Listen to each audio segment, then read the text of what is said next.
and welcome here to TalkFCB and welcome back to the channel here today, guys. Hope you're all doing very, very well indeed, because coming up today, we are going to be going over some of Barca's transfer plans this summer. Who are we targeting? What can we expect? Discussing a lot of different players today, with particular emphasis on replacing Sergio Busquets. How are Barca going to go about that? Who are the players that we're looking at and have right now at the club? We're also going to have some focus on the wide areas on wingers this summer, with a special mention to young Abde and what he could potentially bring. And there's also talk on Robert Lewandowski, after the words that we all spoke about earlier on this week over on more TalkFCB, and why Bayern's actions are starting to get a bit ridiculous.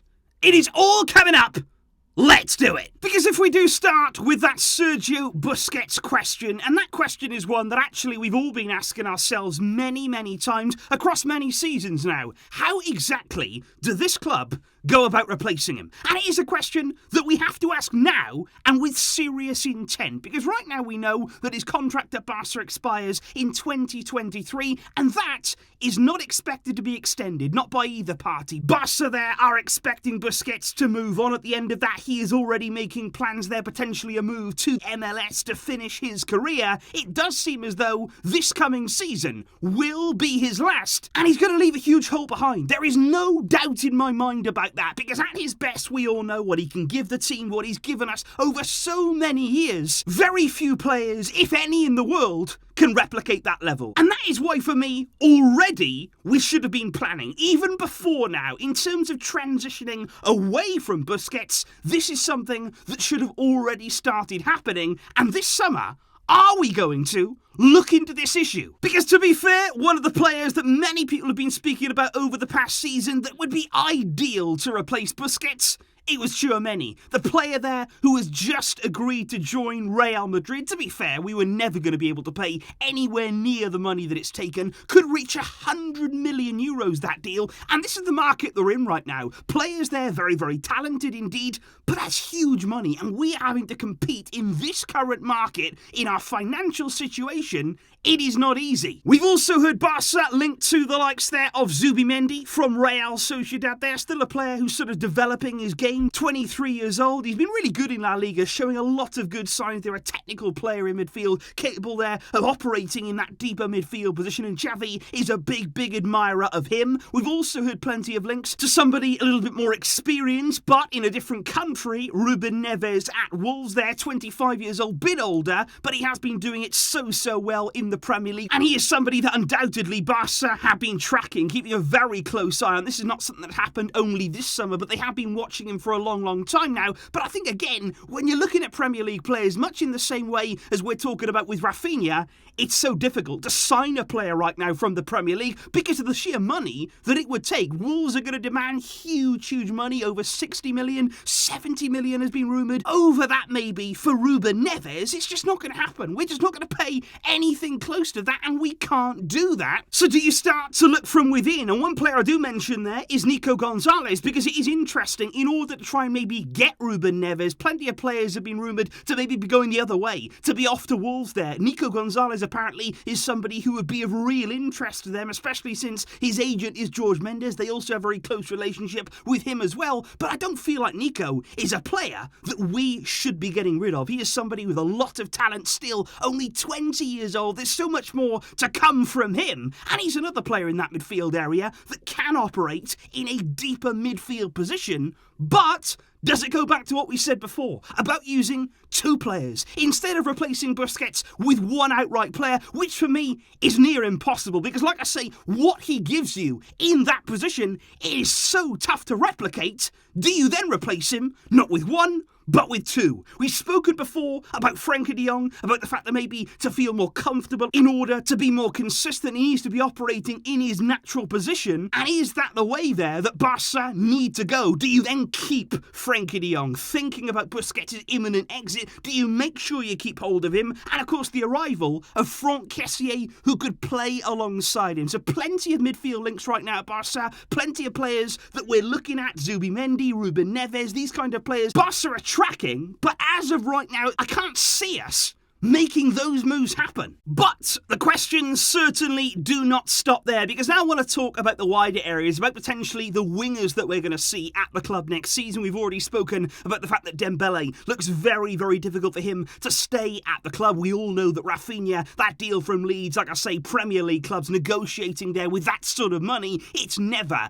ever going to be easy. And Di Maria, he remains a real option, a real possibility for this club on that free transfer. That is one to keep an eye on. But I want to focus as well on two others. Number one, what's going to happen with Trincão this summer? He's going to be returning there from Wolves. Didn't really work out for him in the Premier League. Still only 22 years old. Plenty of time left to realise the big potential that we saw from him at Braga. But do we keep him? Or is he going to move on again? Can you find a place in your team for Trincão? Could Xavi maybe get the best out of him? Could he use him in the right kind of way? Is he a Xavi kind of winger? Well, right now, it looks like maybe not, because he's been heavily linked, very, very heavily linked there with a move back to Portugal. Again, it would be a loan deal. There would maybe be another loan fee involved. We got €6 million from Wolves for the last one. Could this be another? The problem is right now, though, Sporting Lisbon are the club that's really heavily linked, but they're struggling to pay his wages. And that, for me, it is incredible, because upon signing Trincão from Braga, Bartomeu then proceeded to give the youngster, who was just entering his 20s at the time, a deal worth over €100,000 a week. That is Trincão's current salary, and that is why Sporting, they're very keen on him. He would also be happy to go back to Portugal, maybe to recapture some confidence and form. But those wages, they are a stumbling block.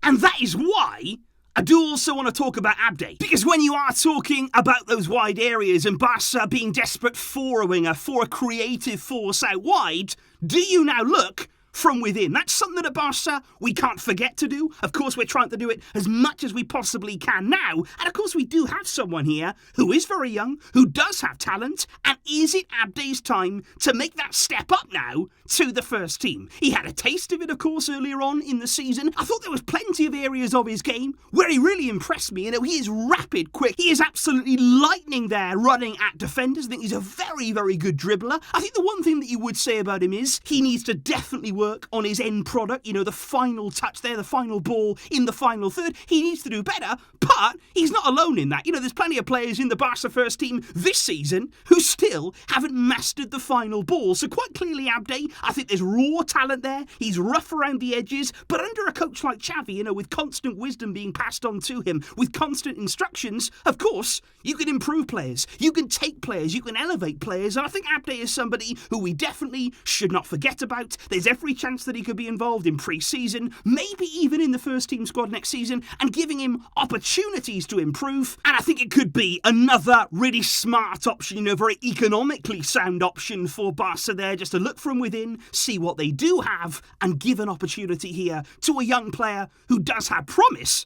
to see what they can do. Finally though, guys, I would like to talk once again about Robert Lewandowski, because obviously in this particular saga we've spoken many, many times already now and said, look, a lot of Lewandowski coming to Barca is going to depend on Bayern being successful in their pursuit of Sadio Mane. And I just think right now, looking at this from the outside, it is so interesting when you compare the situations of Mane and Lewandowski, because they both have 1 year left on their contracts. Both of them are very, very high profile forward names. Both of them have achieved incredible things at their current clubs. But just look at the difference. Just look at the difference in attitude and almost professionalism between Bayern and Liverpool. Because Mane has also made it very clear that he wants to leave this summer. He wants that new challenge. He wants to go elsewhere. He also feels a lack of appreciation from his club. Now, Bayern, in response to that, made an opening offer to Liverpool there of €25 million,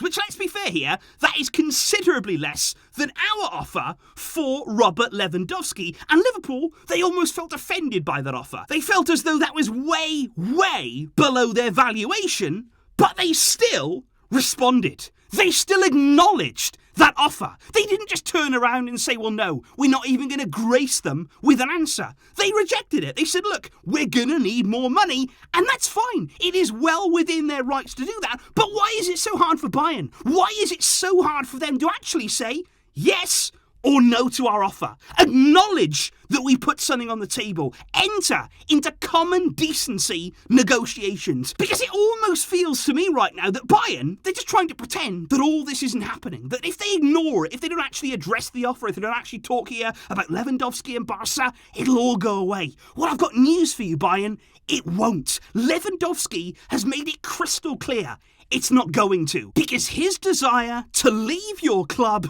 it is only getting stronger and stronger with every passing day. You need to enter negotiations. You need to be a club and actually approach this in a professional way. Let's stop the silence. Let's stop the arrogance. And let's try to find an agreement for all parties. So please, guys, do let me know your thoughts in the comments down below there on Barca's transfer plans this summer. Basically, they're focusing on the midfield operation. What are we going to see? What changes are we going to see in that area ahead of the new season? Also talking there about the wide areas. What do you feel about Abde's chances of snatching again that place in the first team and making the most of it in the season to come? And also let me know there your thoughts on Bayern's stance and Robert Lewandowski's future. There is lots happening. I'll be speaking over on more TalkFCB about the confirmed departure of Ferran Jutgla. There is lots to come across both channels, and I thank you indeed, guys, for all of your support. It's tremendous, and I will see you soon. But until next time, as always, Visca El Barça.